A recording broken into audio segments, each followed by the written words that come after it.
15 years ago today was my first official day launching ABC. So it's kind of like the golden birthday of ABC. So thanks for being here to help us celebrate it. Super big shout out to Cinema Story and the production crew who created all of this sound system. They are recording it as well, so this will be up on YouTube at some point. The gentlemen that are on this panel have super inspired me in a variety of ways, and so I'm going to introduce them in no particular order. Jordan Rogers is here with us. If you are not familiar with Jordan Rogers, I'm going to do an intro for you, and then you can kind of expand on that. I actually came across Jordan's content maybe a year ago. I think when you were on with Chris Doe, that was the first time I had seen your content. Was that within the year, or did I just catch that episode late? And what I loved was that he had worked at Nike for 15 years, and he's on social media basically spilling all the inside beans.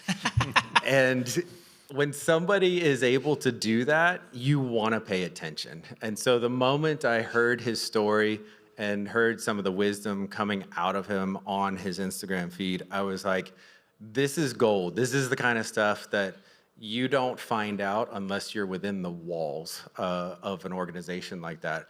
And so it's been really cool to get insights from him on not only his time at Nike, but some of the things that he's doing with other brands as well. And so I've definitely been subscribed and tuned in and interacting with him on a regular basis because you don't get access to that kind of knowledge and information all the time. And so thank you for sharing that. Yeah, absolutely. Thanks for having me. And then anything else you want to tell us about your kind of bio at this point and what you're working on? We probably skipped over the heroin addiction and the incarceration. There's a lot there. There's a lot there. So we'll stick to the marketing and branding, and if all that stuff comes up, then we can. Nice. Yeah. Great. Okay, Dan is the owner of Lincoln Design Co. I met Dan years ago up in Portland, was the first time. Dan's got an incredible history, not only in the skateboarding background, but his company is working with all kinds of amazing brands, doing a lot of illustration, graphic design, but they've also expanded into motion graphics and videography as well. But working with brands like Nike, doing illustrations for apparel. He works with a lot of toy companies, Hasbro, Mattel, really big stuff, doing it really big. He's gotta have probably the strongest brand I've ever seen. It's really sick. Everything that he does for his company, Lincoln Design Co., from the merch to the travel RV, all of that stuff is super awesome. So if you haven't followed him and don't know a lot about that, you're gonna get a masterclass in branding just looking at his Instagram feed and following what he does with his company there. He has a long history of design dating back to working at DC Shoes in like the heyday of DC Shoes, which is pretty awesome. And then for the last 10 years has been running Lincoln Design Co. Yep. Thank you. Yeah. Thanks for having me. So super excited to have him here. And then Mikey Taylor is a former professional skateboarder.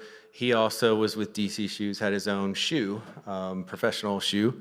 And so he comes from a skateboard background, but what's super interesting to me about Mikey is that he was not out there just blowing his money when he was getting it from all of these sponsors, but as a young person that was, sponsored and had all these opportunities, he's competing in street league skateboarding and things like that. He was able to have the wisdom and the foresight to start investing and to start saving his money. And so part of what I want to do today with this panel is not only talk about things that are creative related, potentially ABC history related, but also talk about the business of creative. And also as creatives, can we be smarter with what we're doing with our finances and how we're thinking about things? Because every single person up here on this stage, in my opinion, really went about it at their own way, their own style within their respective industries. So today, Mikey is part of Commune Capital, and they do a lot of property investments, things like that. And he's also a councilman in Thousand Oaks in California. And so what's been really cool in my personal journey in following Mikey and getting to know him is that he's really helped me to become an adult. And I tease that with my wife all the time, because as skateboarders, sometimes you're just so passionate about what you do. And just as an artist running ABC, so passionate about getting to do work for cool brands that at some point you know, it was more exciting to get free product from a brand or to be able to skate the Street League course when I would go there than it was to think about my 401k plan. Paying your mortgage, yeah.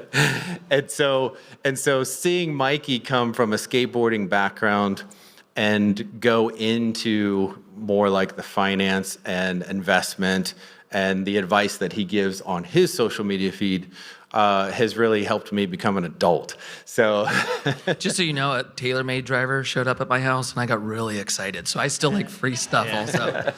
Feels good. Yep.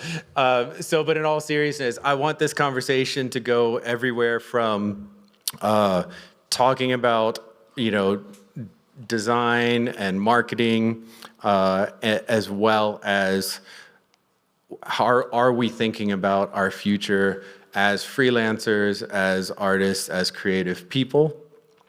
Because, like I said, everybody up on this platform has really kind of done it their own way and done it kind of against the grain. That's kind of my intro for these guys. I'm sure we'll get into more backstory there, but wanted to prompt some conversations now, and then we'll definitely do Q&A. And so if you all have questions, definitely keep that in mind. If not, I think we're just gonna riff a little bit. And guys as well, don't feel like I have to be the moderator. So if we jump off on tangents, feel free to jump off on tangents here. Can I just add a little bit of praise for Mikey Taylor? Come on. I'll give him, I just did it to him as well. Obviously, Mikey has a great history in skateboarding as well, but as somebody who got really into personal finance trying to be an adult years ago, I was looking for, who's the modern day, Dave Ramsey, who will be doing short form content, because there was all these old books you could get in half price books, and you could, find some stuff online, but it was this next generation who really needs to hear this is needs it in a short form, bite-sized content form. And I discovered Mikey that way, and we've become good friends over the last few years. But it's a godsend, and true good stewardship of our money and our time, I think, can be amazing. And I would just echo your sentiment. So if you don't follow Mikey Taylor, or maybe you follow him for the skate, follow him for the financial wisdom and the good energy, because it's well worth it. Thank you. Yeah, Appreciate that. Mm-hmm. Okay, so first thing I want to talk about is, let's start with you, Dan. And this is a question for everybody up here. When and how did you know it was time to start your own business? I guess it was, so I got my start in design at DC Shoes back 99 to 2005. Started doing freelance on the side, just like a lot of, designers. So I was doing that for a while with a high school buddy. DC at that time was sold to Quicksilver. Things started to change at the company. We were doing a lot of work on the weekends, and it kind of got to the point of just, it was too much, too many projects. I think it's similar to you, Barton. It just became every weekend, every night after work, doing these freelance projects, this and that. I had my high school buddy who was doing the web side of it, and so we just kind of came together and we're like, hey, what if you handle the brand side, I do websites, we jump off and try and do this on our own, I don't think there's ever a good time. I had my first child was 6 months old at that time. My wife's like, what are you doing? Now? You think it's a good time? I'm like, that's probably not the best time, but yeah, I'm going to go for it, So So went for it and just kind of built it from there, So yeah, it was, I mean, to me, it was just the hustle after work that I was able to keep going, that I knew, like, if I put all my energy into this, like, what does that look like? And if I didn't give that a chance, like, I would have looked back and been like, I just stayed with a corporate company, and what if I would have done that? So to me, it was just putting in that extra time and effort. And I knew myself. I think there's certain people that should own their own business and that maybe should not, And I think you kind of either know or don't know, if you're doing it for the love of it, and every second of the day you're thinking about it, and you're going to put in that extra effort to do whatever it takes to make it happen, then you might be that person. So you were working at DC Shoes and then freelancing nights and weekends? Yeah. In order to launch. It was a different brand though, right? Yeah. I owned a studio in San Diego for 10 years before starting Lincoln. Yeah. Okay. So I've owned a studio for 20 years now. So when you launched out, did you have contracts lined up? Or how did you feel good about, okay, I can do this? We had 2 clients that were decent, that we knew could kind of support both of us, right? My business partner and I. And then when I left, DC was super busy, and they actually became one of our clients right away. So we kept that work flowing for 2 years, which was great. Looking back now, I'm kind of like, I wonder if that didn't happen like that. What that would have looked like, but they did come on as a client. We kept doing work for them, so it worked out well. Yeah. Yeah. Cool. Yeah. Sounds like remarkably similar to your backstory, right? You were It telling is. me. Yeah. So with mine, I was freelancing nights and weekends, and actually came across a memory from my wife's Facebook feed that I posted on my Instagram story. And today is March 15th, marking the 15-year anniversary of ABC. So it's like the golden birthday, if you will. On that note, some of you may be wondering, why are you making such a big deal out of 15 years? Well, it's because we were going to do this for the 10-year anniversary, and we were moving into a brand new building, and about a week, maybe 2 weeks before the party, the world shut down and we had to cancel everything. And thankfully, many of you who are in this room would see me at NAB, and you would say, hey, when are we going to do that 10-year anniversary party again? Because we all wanted to do that. And so the 15-year ended up being the plan. But for about 3 years, I was freelancing nights and weekends. And my schedule was, I had a great job that was literally 8 to 5. No overtime, no weekends. And I was starting to get inquiries for nights and weekends. And so I first filled up my schedule for nights and weekends, and you're just making extra cash. And it's exciting. It's a dopamine rush because, at that time I was in my 30s already. So some people have referred to me as a late bloomer because I was 14 years into my career before I ever even tried to launch out on my own. Yep. And so in those nights and weekends, it was like, okay, I'm filling my schedule, but can I even fill it with things that I want to work on at this point? That's kind of like the next challenge. And so I was able to start being more selective. And part of being more selective is not just in the work that you take on, but how much you charge. And so then it was like, okay, I got nothing to lose. I might as well charge more and take on less and just see how it goes, because I have a day job. And so I would get home, hang out with the family for a couple hours, dinner, go to the playground. Kids are in bed by 7:30, 8 o'clock. If it's wintertime, it's already dark by 5 o'clock, And so my wife is exhausted. She's been taking care of 3 kids all day. She's in bed by 9 o'clock, and I start the second job. Yep. And then I go till 2, 3 in the morning. And then I would be up, awake, and downtown Dallas by 8 o'clock the next morning, and did that for about 3 years straight. It's a grind. And so when it was time to go out on my own, I really thought, okay, I'm going to have time to focus on ABC, and this will lighten up a little bit. That didn't happen. Once I started ABC, I remember feeling guilty and almost having to explain to my wife, hey, I've been working all day, but I haven't done any billable hours yet. And so I kept that same schedule because I'm doing the emails, the contracts, all of that stuff during the day, and then get everybody in bed, go to the second job, and work from 9 till 2, 3 in the morning, and continue doing that. And that's when all the creativity was happening, was in those late hours. And so that continued until a point where then I was able to start bringing on staff. And so I knew that I really wanted to, build a team and see what was possible with the team, because I felt like there was a lot that I had accomplished as a solo artist, but wanted to start seeing. I'm come from team sports. I know how powerful team sports are, and I knew that if I could build a team, we could do so much more together. So that being said, take a quick moment here to shout out to the Already Been Chewed team because they're amazing. Many of them are in the building. And because I have such an amazing team, I don't work those kind of hours anymore, and I haven't for years. So super thankful for that. Mikey, do I need to repeat the question here? No, that's fine. Okay, I was fortunate enough to have a career that I loved, but I knew there was an expiration date on it. And I was gonna have to figure out what was next.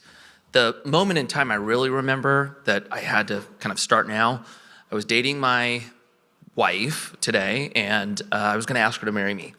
And so I took her dad out to lunch and gave him the whole pitch and wanted his blessing to basically marry his daughter. And he pressed me like hard. He was like, all right, what are you doing after skateboarding? I was like, oh, I'll start a company. What's the company? Well, I don't know. What companies are there? I don't know.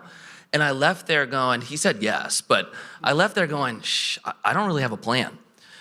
And so that was, that was 2009. By 2011, I started working on the company. The first company was a craft brewery in San Diego called St. Archer. It took us about a year to get it going. I started it with 2 people that knew nothing about beer. We had never started a business before. I mean, you talk about jumping in the deep end, we jumped all the way in. But we had an idea that we thought was gonna be a disruptor, and we thought it was gonna put us in a scenario where we were jumping into a saturated market. But the thing that made us unique, we believe, was gonna put us into kind of a blue ocean playing by ourselves, at least for a moment of time, and it worked. What was that? What was the strategy? Yeah, like what was the... Okay, for all the marketing heads, this is gonna sound so obvious, but when we were pitching this to investors, a lot of them thought we were nuts. Craft beer when craft beer started tipping into the mainstream, into the masses, there weren't really any brands. It was all product driven. So all the breweries and kind of what the history looked like, somebody got into beer, they started brewing beer at their house. And then they started passing out to their friends, and they were like, this is sick. And then they got a little storage unit, and they organically grew it into a brewery, but it was all people who loved beer. So it was very, very product driven. So kind of the typical path for the consumer was they would go to the store, they'd go to the craft beer section, they'd look around, they'd either try something new or they'd try something that they had in the past. That was it. No one was selling to them prior to them getting to the store, and no one was selling anything beyond the actual liquid. And so our idea was that we could basically build a brand the way we built brands in skateboarding, right? In skateboarding, for those that come from skateboarding, you're gonna know this. If you don't, there's only 2 wood manufacturers. And out of those 2 wood manufacturers, one of them made like 90% of the boards. So every kid was riding the same skateboard. But companies had to get so good at making a brand feel unique and different that we became like ultra brand and maybe call it experience heavy or focused. And so we came in with the idea that we could build a California lifestyle brand through our lens, which was skate, surf, snow, music, art, culture. And we were going to promote it all through social. And it sounds stupid today, but in 2011, there was no influencers. And so when we looked at our investor base, because none of us had built a business before, it was basically friends and family. And because I came from the skate world, I had a lot of skaters invested. One of my partners came from surf. We had surfers invested. And so our whole marketing concept was, let's use the surfers, skaters, snowboarders, musicians, and let's tell their story through social, and we won't say anything about beer. The only kind of hint about beer is that this was presented by St. Archer, and then it was the individual. So then what started happening is people started drinking our beer to feel connected with the person that they follow, or just their view of California that was different than, I think, the mainstream vision. And so we had the first year where breweries thought we were fake and scammy is not the right word, but they thought we were fake, I guess is the best way to say it, a gimmick. And then we became the fastest growing brewery in California. Like the demand was so far we could never reach it. And then we ended up selling our business to Miller Coors. And then after that, you looked around and every single business became us. They all started doing the same thing. So that was our idea. Timing worked. It was a great time.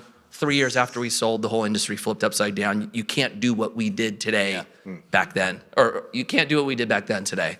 Yeah, but that playbook is like still being used. Like now it's like, oh, for any business that starts, you grab an athlete, a celebrity, an influencer, you put them on the press release. But like, yeah, so the now good that news feels is, like a playbook, but like back then that was very it was new. So back then, and maybe the difference is you could not be great at it, but you could get away with it because it was new. Sure. Now it's saturated, but it's interesting because a lot of people follow the model, but it seems so obvious that no one's doing it correctly. Right. Yeah. They just put a face on social and go, we're doing our thing. And so I still think there's a lot of opportunity today. It's just different. Yeah. Yeah. Amazing. And Jordan, how about you? So earlier I wasn't joking about the heroin addiction incarceration. I recovered from heroin addiction 21 years ago after a year of incarceration. Actually, I'll be celebrating 22 years on March 20th. So thank you. You don't have to give me a round of applause Someone for said not that trying had to have been Plano. Is that Plano that you? Yeah, like I was from around Richardson and Plano, honestly. So it makes sense. If you're local, you would know that time frame back in the day. I don't really deserve a round of applause for not trying to kill myself for the last 22 years, but thank you. I'm just kidding. Anyway, so I had this like real different, I think, background, and I think about this a lot. I think, Mikey, your story is really interesting from a almost like ignorance is bliss. Yeah. I never read a book on marketing. Anyway, I went through the path and was just trying to figure out my life, and went to community college and got really into health and wellness, and then got a degree from SMU. I got a history degree. I wasn't a great student, and went on this opportunity to try to chase this dream job at Nike. It sounds kind of irrational, but Nike, the power of the Nike brand is very irrational. And it always inspired me very much, like the kind of chase your dreams, go for it, the rebellious spirit. And so I always felt like a bit of a rebel and the outcast. And so I chased this dream job for about 5 years. And eventually they let me in the door. And then I spent over a decade in brand marketing and just kind of stumbled into it, to be honest. And I always had said, when people asked me how I had had success at Nike, I had often said it was because I was entrepreneurial. And if you look at, all the cool images that I share from my Nike career, the cool projects, almost none of them, no one asked me to do. You have like your job thing that people ask you to do, and then you have like the bonus stuff that you do as a passion, or you're like, oh, that's cool. Here's what you asked for, but then also like if we did this, it would be really cool. And fortunately, Nike is a culture that encouraged stuff like that. So I got to do the most ridiculous, cool, amazing things in the world that still feel wild to me looking back. Got to travel the globe, got to land helicopters on football fields, got to meet all my favorite athletes, got to meet artists like Virgil Abloh and Heron Preston and Joe Freshgoods, and just the world became really small and became really fun. The pandemic hit, as you alluded to earlier, and I was living in Portland, Oregon with a wife and 2 small children. So we moved to Portland, Oregon when my wife was 6 months pregnant. And it worked out well. I always felt like there were 2 paths for me. Like there was the path to continue to climb the corporate ladder at Nike, but I also knew there were trade-offs with that. And you were going to be working nights and weekends. You were going to always have that phone on you. You were always going to have the email going, and they don't pay you the big bucks for nothing. And then I always felt like there was this thing that I wanted to do kind of my way. And so I still do think, like, I think, Scott Galloway is a professor of business and talks about branding and stuff. He always says, like, if you can stomach the corporate world and the politics and all that, it's still probably pound for pound on a risk-adjusted basis is the right thing for most people. But that stopped working for me when I wanted to live in Texas at Nike, who's based in Beaverton, Oregon, and they weren't necessarily embracing. We worked remotely for 2.5 years. And then they were like, okay, it's time to come back to the office. And I just believed that my family was better served here. And so I kind of forced my own hand. Like, we packed up and moved in 2021. And so I was kind of like, I'm going. And they were like, okay, that's cool for now. And I was like, I'm probably not coming back. They're like, they're like, well, we'll cross that bridge when we get to it. And in fairness to them, they tried to keep me, and we had a, mutually admiration and parting ways. But I just felt like my primary role in life was to serve my wife and to serve my children, and not necessarily my job title. And so, ironically, also, I just mentioned Virgil, and we have some Off-White, sir. I saw the book on your desk, and when Virgil passed away at 42 years old, it just did something to me as well. Like, I think, most of us, we were inspired by him in a lot of ways. We've talked about creativity, and I'm sure we'll talk about it more, but I wanted to make things. And for a lot of times, Nike enabled me to do really cool, fun, creative things. And then when we went to sitting on Zoom for 9 hours a day, that no longer was the case. And so I needed to thrust out and kind of, I have this creative energy in me that has to get, you have to do something with it. And I get very, I'm just not a great person to be around if I can't get that energy out, And so social media has been a great outlet for that. All kinds of things, painting, different clothes, footwear, whatever, over time. And so anyway, I basically set out. I kind of forced my hand, and so I needed to do it. So I had a little bit of opportunities in the background. I started speaking. I started doing consulting. I started teaching. College NIL was coming. And I was really passionate about college athletes being able to make money off of their own name, image, and likeness. So I started traveling around to all the colleges, teaching them about personal branding and marketing, and leaning into the social. And the rest has been history over the last 2.5 years. The business has evolved in a lot of different ways. But as a solopreneur, it's been really fascinating. It's been a wild ride. Do you consider what the journey that you're currently on, is it to become a larger agency? Well, yeah, what would you consider the business model? When I founded my LLC, I called it Perseus Creative. I studied ancient history, and really inspired by Perseus, the story of overcoming and kind of all that. And so I thought I was going to do a creative agency. It's why I'm quite inspired by ABC and anyone who does something like Lincoln Design Co. I thought I wanted to do a creative agency. I think I found out I don't really want to run an agency. Mm-hmm. I've dabbled my toes in that. Ironically, also, I had a bit of a social media following from the early Instagram days,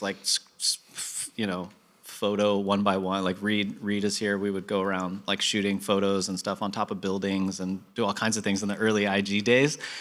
And so I kept that going, and then I leaned into vertical video a couple years ago when I left Nike and kind of stumbled into this. I was traveling around teaching people about personal branding, and what I realized, and I was trying to stand up this Perseus Creative thing. The business was me. And so here I am teaching people all about personal branding, and then kind of had the light bulb moment on well, right or wrong, I didn't want to name my business Jordan Rogers Enterprises. It felt narcissistic in some way, but now I've just leaned into it. So the business is Jordan Rogers. And I didn't set out to do that, but in this kind of social era and in keynote speaking, that's what it is. And so I do think, again, I'm going to hold parallel paths in my future. I do think there's an opportunity to build out something larger, but right now I think it's kind of leaning into, who I am, and maybe there will be some sort of education eventually and whatnot. But yeah, the business is me for now.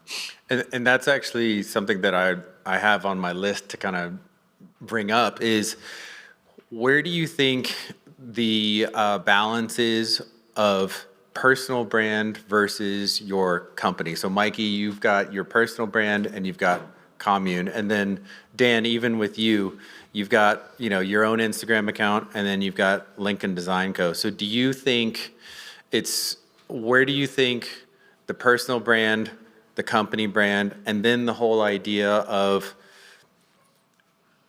are you actually building a company that can run with or without you? So is that conflicting to have a personal brand that strong? You want me to start or you want to start? I can go because I can kind of go off of what Jordan was saying, but yeah, I think like nowadays with social media, it's everybody wants to know what's behind a company and who's behind a company. Like if you can't see that or find that out, then they don't trust the brand, they don't trust the company, whether it's consumer products or whatever it is, right? So I think it's like forced owners and people to come out from behind the company and the brand and kind of show themselves, speak a little bit about who they are, so people can understand what the company represents. I don't think that's something.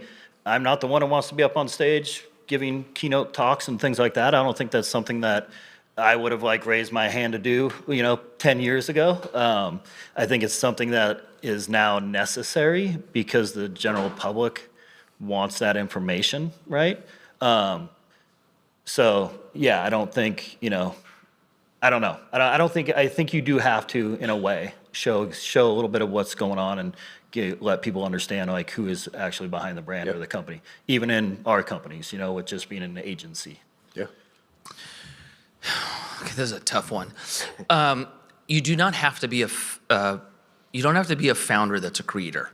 You can be the founder and run the company, but you need some type of face or faces for the audience to connect, in my perspective. Like, I bought Nikes only because of Jordan.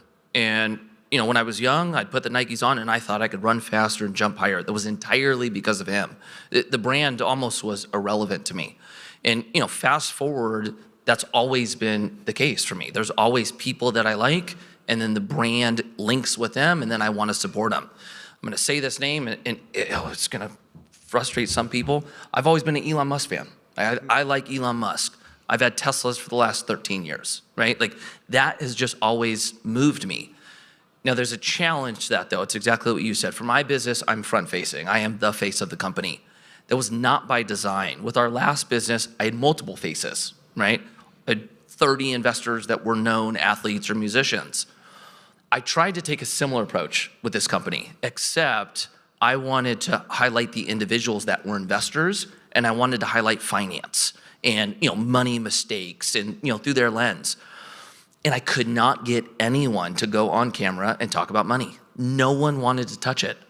And so I looked and went, my whole entire marketing concept is basically dead. And so I was like, screw it, I'm jumping out. And so I just jumped out and started talking about money. And then I just kind of became the front spokesperson for it. Now, when you start looking at how you sell brands, right, you always want to build the business with the end in mind. This is going to become a challenge for me at some point if I don't diversify and start building an audience for my current business, right? My current business is a private equity real estate firm. So we build apartments, we build storage units, we bring investors together, and we manage the real estate, the investment, et cetera. And we have, let's see, my company I think has about 150,000 followers, and then I have about 3 million. Social media is how we get exposure out. The majority of our investors now come through social media, and it's got to the point where it's large checks. I still can't believe the amount of money that people give us that have never met us. 7 figures, it's crazy. But when you start talking about what my exit plan is and the potential buyers for my business, I am not going to get the multiple I want to get if the entire front-facing firm relies on me, because now all of a sudden I become a liability to the person who or group that buys me. And now they run an additional risk where if I can just pass over a company that they can then grow, that's where you start getting fun and multiples. So with all that said, I have a plan to start bringing more and more faces in, but my business is 7 years in, and we finally hit that point where I don't feel like I'm wearing all the hats anymore. Like we're now building teams and I'm now delegating way more. And so we're entering that point. But I also have, I always had, probably a 10 to 15 year time horizon on exit. This business was going to take longer than my last one to exit. So you need it. How you do it, you have options. Yeah, and I think, Dan, you're totally right in the sense that to a certain degree, there needs to be a sense of a person or a personality to connect with, whether it's a Steve Jobs or a Tim Cook or things like that. And I think that helps because there are companies within our like 3D industry, and the name, but you have no clue who the owners are, like at all. And I personally think that hurts those brands to a certain degree. I don't do a ton with my personal social media, but believe it or not, it is calculated in the sense that I'm purposely posting pictures of my family. Like, I want them to know, like, you're working with who some may say is a potentially good dude. Human being. Yeah. Yeah. And so when you try to call me at 7 p.m. on a Friday night with revisions, you need to remember that family picture I posted on Easter, because you won't get a hold of me at that time on Friday night because I'm with them. Yeah. And that's why I posted them. And then, during pandemic, we're all stuck in the house. I had this building to myself while everyone's working from home, and I'm doing kick flips and tray flips, and there was those skateboard competitions during the pandemic. Like, people were doing stuff in their living rooms, and I came in here and filmed some tricks and things like that. But one of the other trends that came out of pandemic was posting fitness posts, and I just thought that was so stupid, and I wanted to troll myself, but I posted some. And I got so much interaction from people, like, post these insane projects that we do that we're gonna showcase on this awesome new feature wall. And less interaction on those than a fitness post. Yep. I was like, man, this is crazy. And then I would get on a video chat with a client. And clients have seen my fitness post, and I was a little bit like,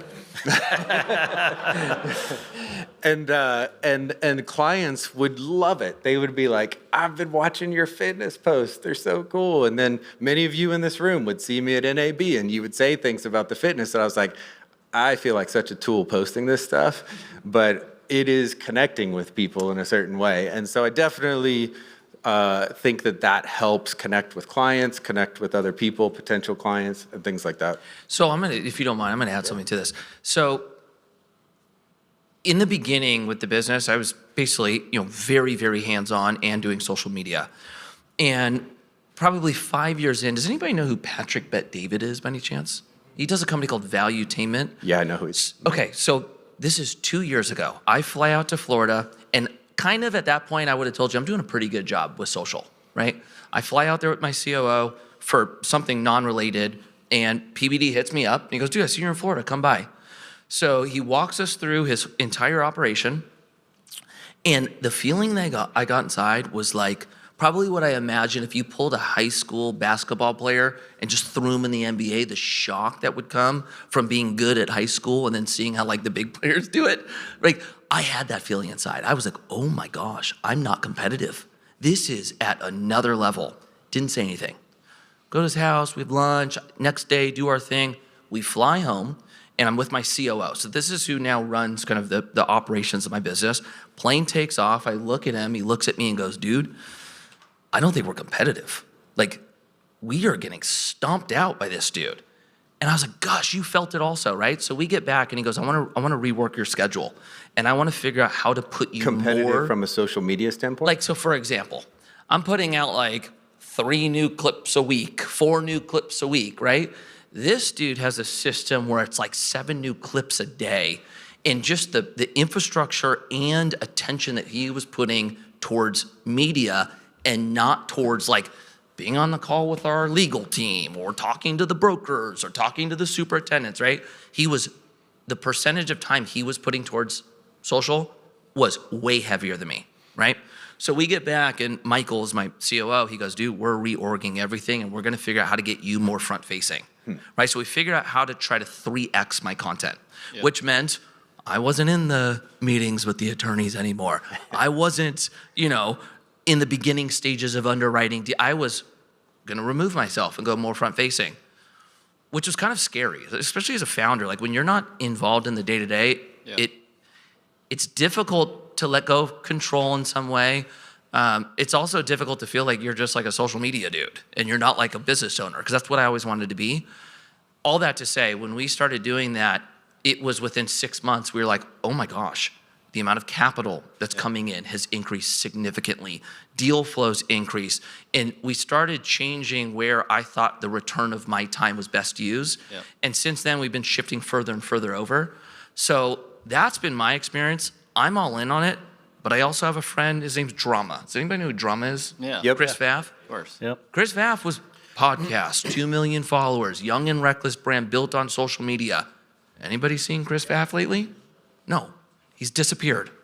I was wondering. Because he started a brand called We're Not Really Strangers. And it's the freaking I mean, hottest board game out. incredible. And he did a reversal and went, I'm going to actually CEO this thing and run it.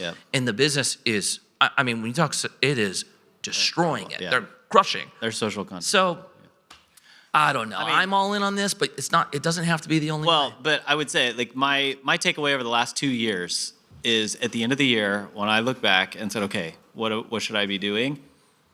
Both times it became abundantly clear that I need to just triple down on media. Right. The exponential return that comes from it is hard to describe.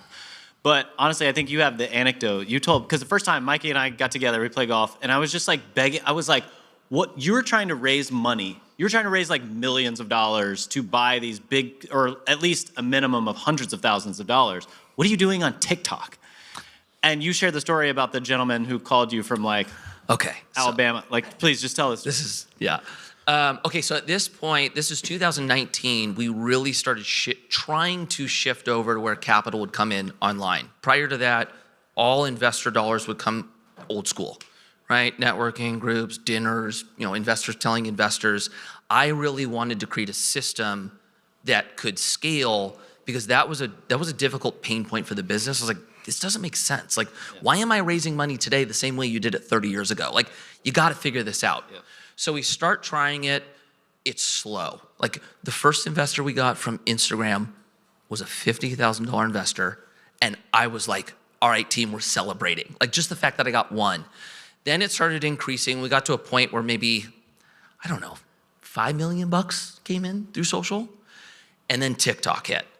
And when TikTok hit, I was like, oh my gosh, this is the first platform that is a disruptor in the space, and it's open. Like, no one's trying to raise money on TikTok. And I tell my partners, I'm like, guys, we're gonna introduce this platform, and we're gonna start putting our content on, we're gonna create our funnels, and we're gonna raise money this way.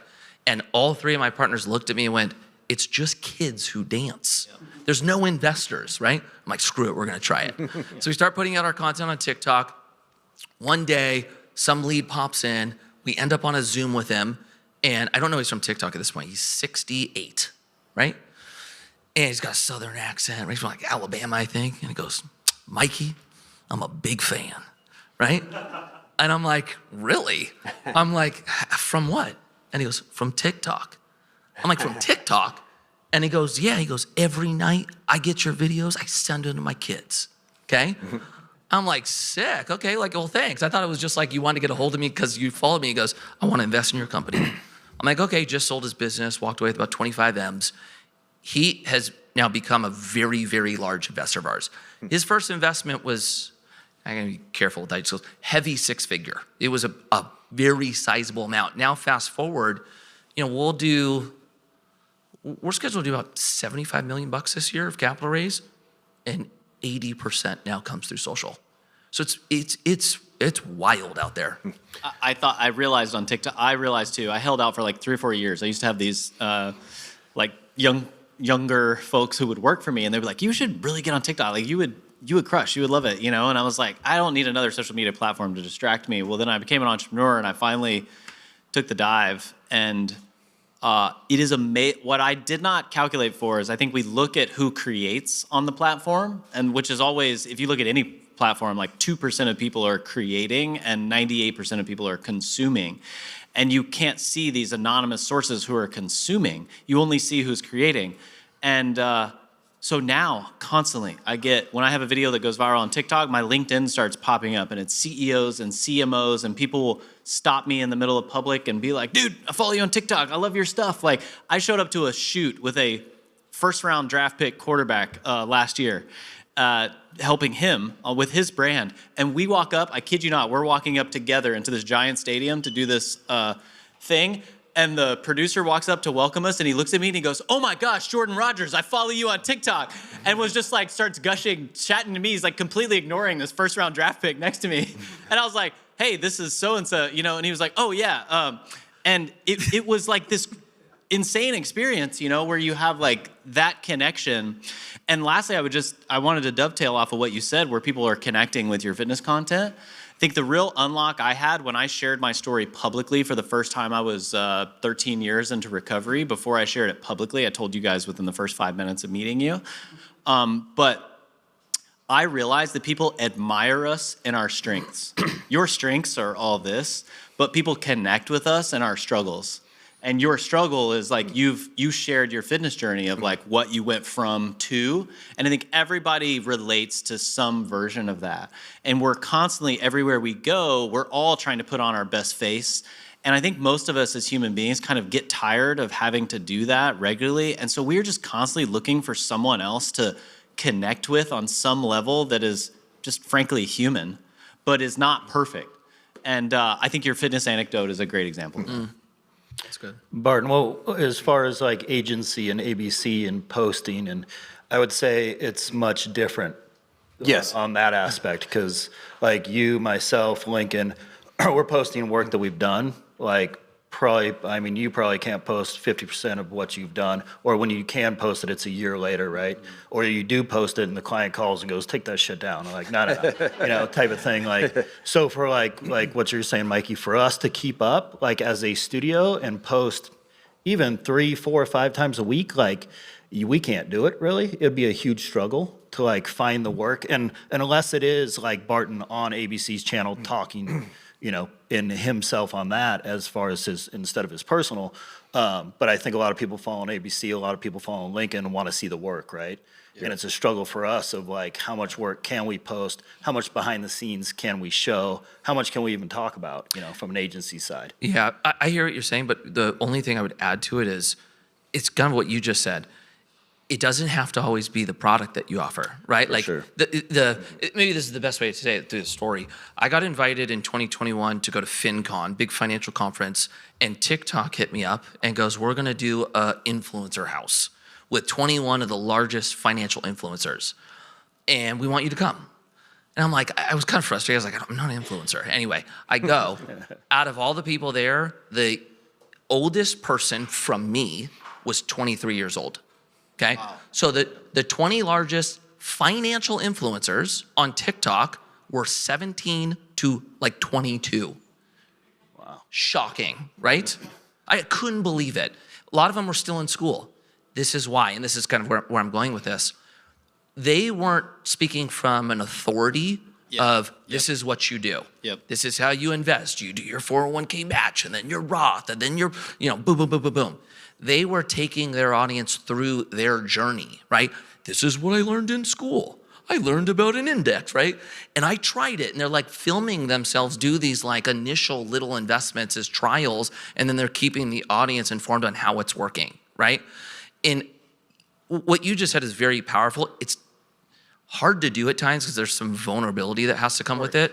But if you took the audience along the process of what it takes to, and then pick your example.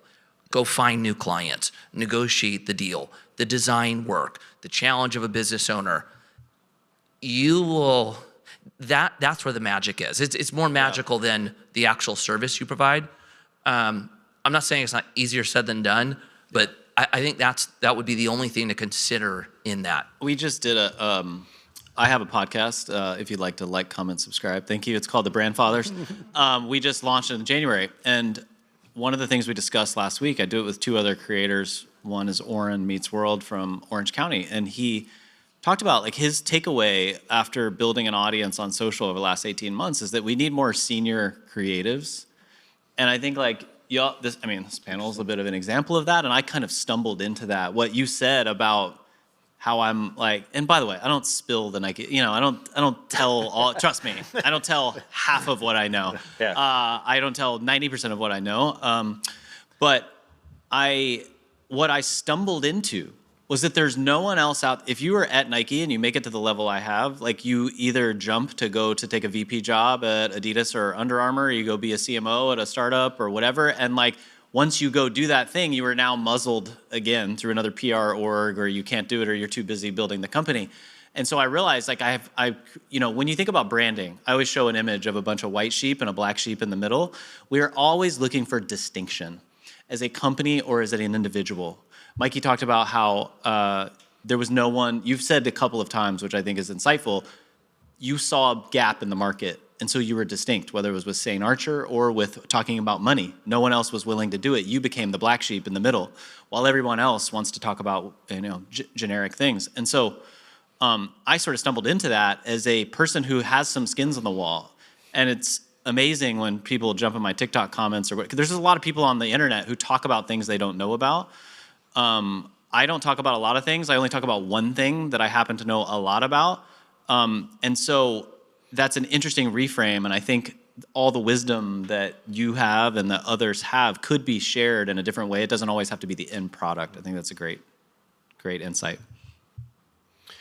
I'm going to go ahead and open up questions. If there are no questions, we'll keep going with our discussion. But do we have a microphone handy if anybody has a question that they would like to ask to the whole panel or individuals on the panel?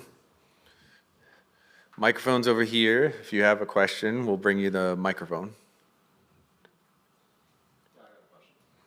I'm wondering, as an artist today, can you still be successful just through your work? Or do you need to, push your social media? You want to take a stab at it?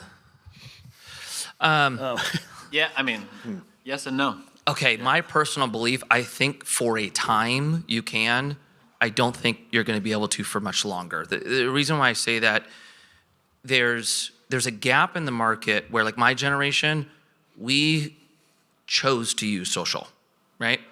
Gen Z, by and large, are using it. Like my kids, Alpha, bro, they are born into content creation. Even my daughter, we are trying to be so restrictive on the phones. No one taught her this. Picks up the phone. Hi, I'm Scarlett. This is my day-to-day. And it's like a CapCut edit, right? The reason why I say that, when that generation becomes the new creatives, the new business owners, and content creation is with them through birth, those that don't have it will not be able to compete. It'll be too late for you to attempt to shift and then compete at that time. So depending on your horizon, like you look young, right? I would say don't even allow that risk to come into place and disrupt your potential business in the future. Start doing it now. Even if it's not at a massive scale, start building the discipline to it, would be kind of my outlook. And then the second thing, because this is probably more in line with you guys, part of my creative team, they don't just do social. So social is not your entire strategy. They do a lot of like what I would say more high-end productive pieces that have a different type of value and there's a different type of purpose for them. But on the social side, I really think there's a window, and the wave that's coming, I think, is going to be shocking for some. You probably have the most experience with this, Dan. Yeah, I would say you have to do both and kind of find, and I would say, like, when we go to hire people, and I instantly go to the Instagram right away. Yep. And if I can see 75% work, 25% something about you that explains a little bit about who you are, what you do, all on one Instagram feed, like that to me is valuable. Or if you have all your work on one and you have a link to your personal, great. But I do right away, like almost before going to the website, Same. looking at the PDF, Same. Anything. Same. It's like, boom, right to Instagram. What is this person doing? What does their work look like? And then if I can see who you are as well, even just a photo, like it speaks volumes. Yeah. I would also just add, like, look, I hate the answer. Like, I would love to say, just do your craft. It doesn't work that way. You know, you have to be your biggest cheerleader. No, cheerleader is not the right word. It's just, if you're not going to market your work, who is? You know, I do think you have a good leader here. Barton seems invested in like building up his team, but there's only going to be so much. You know, you're going to be your best advocate. And I think this is an insight. I would look up people's Instagram or applying for marketing jobs at Nike.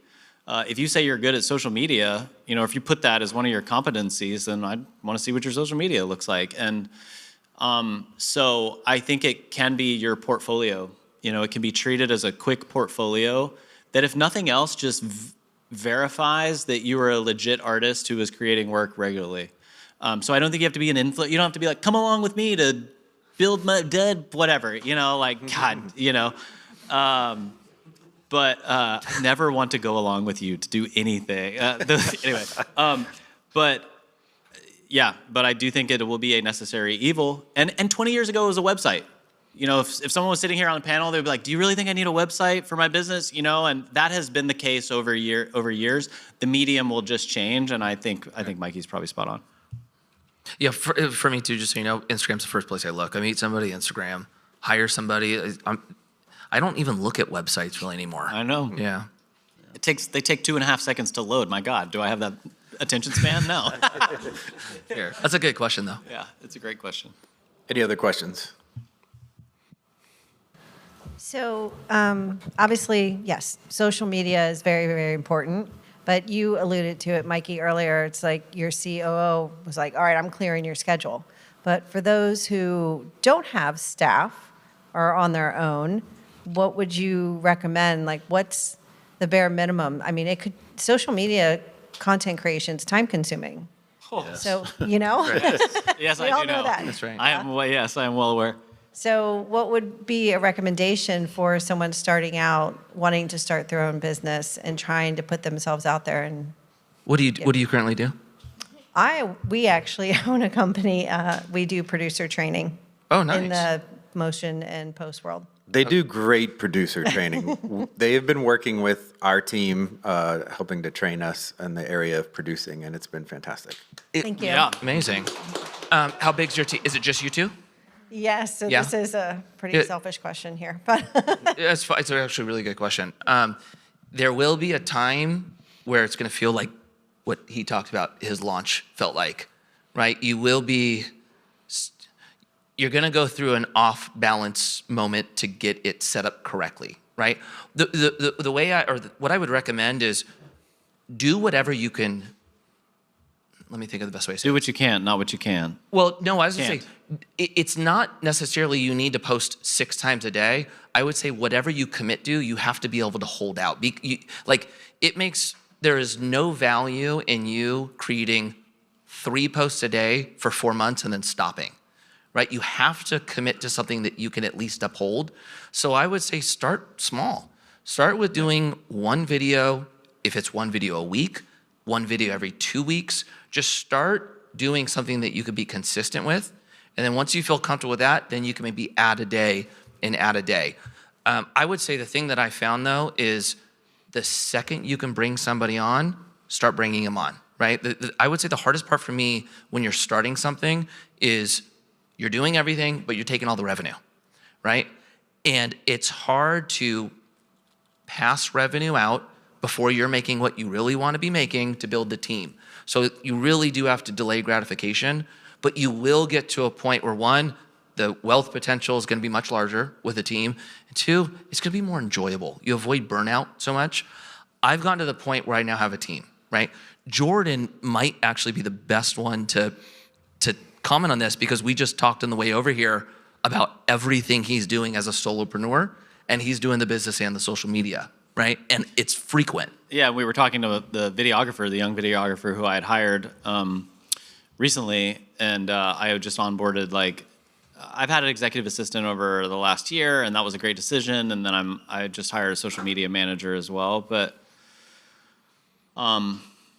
yeah, do what you can, not what you can't and honestly, and you know what? You don't have to do social media. You know, I don't think anybody like has to. You have this client. I don't know how you got this client, but maybe you run that same playbook. I think what we're talking about, you know, I never want to convince people. I know, like, I feel the trade-offs regularly. I feel it in my body. I feel it when I go see the doctor. Like, I feel it in my neck. But I also experience the payoffs, and they're absolutely ridiculous at times. And so I never want to talk anybody into it.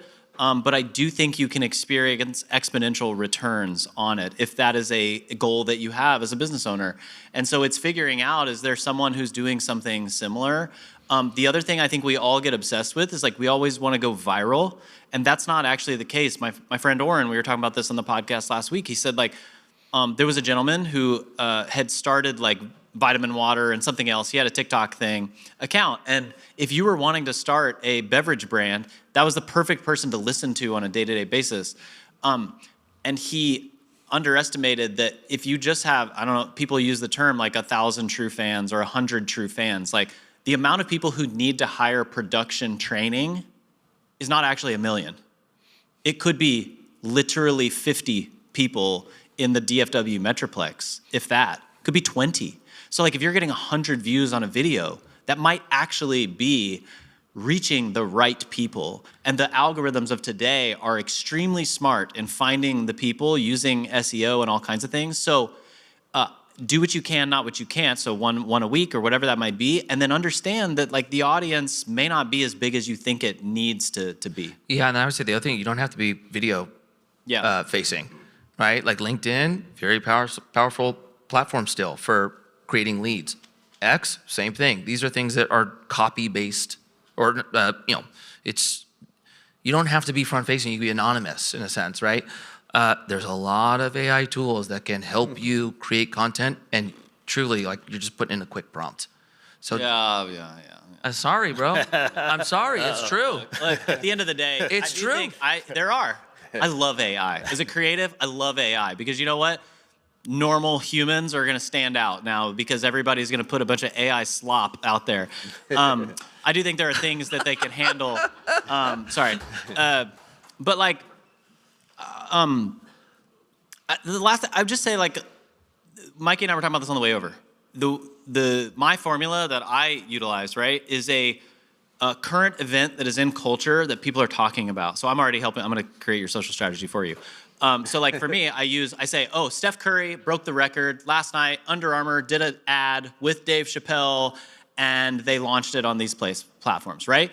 That's going around. Everybody's talking about Steph Curry breaking this record. So what I do, social is social. So many people forget that. They think it's only media and you just put stuff out into the world and it just is to be consumed. No, it's social. It's supposed to be social. And it's moving away from that, but like it's a giant water cooler. And what are the things that everybody's talking about? That's why we have trending topics on LinkedIn or on Twitter or whatever it is. And so from a production standpoint, what I would love to see is like if the Oscars are going and like something goes wrong, right? It's like, hey, I've been in production for 20 years. Let me tell you how so-and-so, somebody tell you how this thing went wrong on the Oscars tonight. And it's the thing that everybody's talking about because all of them are going, how the hell could that possibly happen? And I think what I stumbled upon in my content is people wanted to know why did Nike do that thing? Why didn't they put so-and-so in that ad? Why wouldn't they have just done this? Why wouldn't they put him in his Lakers jersey? And like, people are actually asking those questions and that's where you come in as the expert. And you go, actually, here's why production is so important. You ever had a party and you realized you forgot to put the run a show, or you didn't get wristbands, or you didn't have security, or you didn't have police outside to manage the parking? Like, I can see your influence on this event personally, but that's where you can help. I'm sorry, we've taken too long on this one, but best of luck. Any other questions, T? Can we get the microphone over to T? Cool.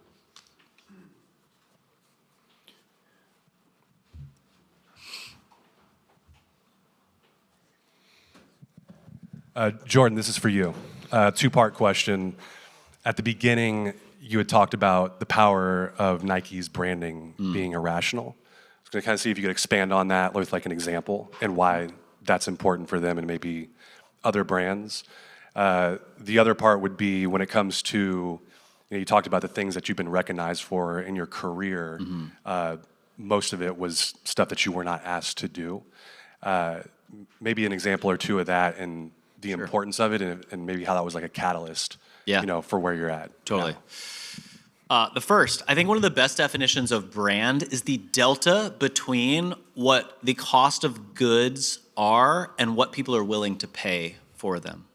You have a Zion Williamson shoe with Michael Jordan on that. So there are two brand is also about association. We are here in Texas when you brand cattle, that was to associate you with like the rancher who had that cattle. And so the Jordan brand is associating you with greatness, is associating you with competitive, jumping high. And Zion, unfortunately, Zion's kind of gone sideways. I was really trying to think the other night, is there anyone who's had more hype that has lived up to it less than Zion? I mean, honestly, and I don't say that to be mean. I think he's had injuries and all that, but I digress. So the delta between those two is actually what brand is. And so brand is that is an irrational decision you made to purchase those shoes for however much money they are. All of us, to be honest, like, what is a shoe for is to cover my foot. I need something that's probably $20 for that, the cost of the goods that are to make them. But what I'm willing to pay is sometimes 10x that because of the association that it brings and the signals that it gives to people around me. And so that's a bit of the brand and how it's irrational. I bought a Land Rover Discovery. I have done any idiot with a Google can tell you that buying a Land Rover is the stupidest decision ever. It's like so stupid, right? But like, it's also what the Queen drives, and it's like so sick. When you look at it, it's like murdered out and just super cool. And I could go on a safari anytime. Have I ever gone on a safari? Absolutely not. It goes to North Park Mall and to the AAC, But like, anyway, so that's irrational. The second part is I got to do a lot of really fun things, and this is where I say, sometimes your job, I have some words of wisdom that I learned over my career, and I think like your job is also your job, and there's a way to make it that, right? So I was a football marketing specialist, had played football one season when I was in 5th grade and learned really quickly that I was not a football player. I don't know if you can tell by looking at me. What I found when I got onto that team, and I always assess teams by like talent, timing, and team. What is the team made up of? What is my individual talent? And what is the timing in this era? I was a creative on this team of mostly former football players. They went to Nike and they love football. They played football in college, or they went to the league for a little while, and then they had all the right GPA and everything. And so I was the creative one who always loved street. I wanted to put street art in every activation we did, right? And that was like the running joke. And we ended up doing it for the CFP here in Dallas. We had this giant Ohio State versus Oregon mural with Mad Steez, from LA. And like we landed helicopters on football fields and all this kind of stuff. And so I actually wrote, I don't know, I have so many examples, but I would tell you one. Like Odell Beckham Jr. in his early days was embracing cleat customization. And I got invited to this meeting by the execs of like, what are we gonna do about cleat customization? Because like the BPs hated it. They were like, and the designers hated it because they were painting over their cleats. But we have a lot of people in skate culture, like, bro, you don't go against the culture. You like embrace the culture. And so I had seen it on a grassroots level here down in Texas where these kids were wanting to paint on their cleats. And all of it was unfulfilled demand. They wanted a mag cleat. They wanted a Jordan 11 cleat. They wanted a Jordan 1 cleat. So they would just paint it because Nike wasn't going to make it. And so I wrote this whole plan and said, hey, we need to go all in on Odell Beckham Jr. No one asked me to write this plan. I built this whole fancy deck on an airplane one night. No one asked me for that. And that meeting ended up getting canceled. 5 months later, it came time to re-sign Odell Beckham Jr. And my boss came to me and was like, hey, do you still have that deck you built on Odell and how we should go all in on him for cleat customization? And I was like, as a matter of fact, I do. And he's like, bring it to this meeting. And lo and behold, they saw that I put in the section that I felt really passionate about this. And they were like, you're going to manage Odell Beckham Jr.'s brand. And so I basically got this creative job title where I suddenly became the senior brand manager of Nike football in North America. I was now the guy who worked on football, but also handled all the collaborations and creative projects. That role never existed before. And so because I brought in some of what I was passionate about to make it my job, it created new opportunity. And I think all of anyone who does anything worthwhile is kind of trying to bring their fingerprint because there's not something in the world that they see and we believe strong enough to bring it into fruition. So that would be one of the examples. And that actually led to me getting to go do so many other incredible things. Paris Fashion Week. I'm from Richardson, Texas, bro. Like, what the hell is Paris Fashion Week? Like, I mean, it was like insane, you know, like just, I have a picture of me sitting in Real Madrid's practice facility with Cristiano Ronaldo behind me and Odell Beckham Jr. chatting. And I have this crazy shit-eating grin on my face, excuse my language. And I'm just like, who am I? Like, I was in a jail cell 20 years ago. So anyway, that's one. So if you all would give our panelists a hand, thank you very much for being here. Yeah, thank you guys very much for being here and looking forward to celebrating with you at 6 again. Congrats.